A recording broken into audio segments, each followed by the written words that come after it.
आरव बघ दीदीकडे इंजेक्शन आहे. इंजेक्शन दीदी इंजेक्शन दाखव.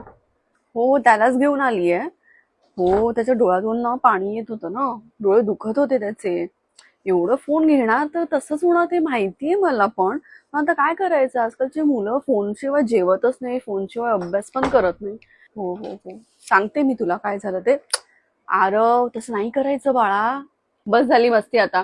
आता आपला नंबर येणार, मग ती दीदी जाणार, त्याच्यानंतर आपण जायचं. हा शांत बस. त्या आजारी आहेत बघ, आंटी आजारी आहे ना. अरे बाळा असं नाही, एका जागेवर बस ना बाळा. अरे कशाला कशाला मस्ती करतोयस, बस ना एका जागेवर. असं पूर्ण दिवस ना असंच चालू असतं, घरी पण असंच चालू असतं. पूर्ण दिवस मला त्याच्या मागेच जातो. मस्ती केली ना तर डॉक्टर तिथून बघतात बघ कॅमेरामध्ये, एवढं मोठं इंजेक्शन देणार. देणार बघा. एवढी आजकालची मुलं ओव्हर स्मार्ट असतात ना. बघ ती दीदीकडे पण इंजेक्शन आहे. ती दीदी आहे ना, बघितलं, जो पण बाबू मस्ती करणार ना ती दीदी एवढं मोठं इंजेक्शन देणार आहे. ऐकतच नाही, ऐकतच नाही. दीदीला नाव सांग. काय नाव तुझं?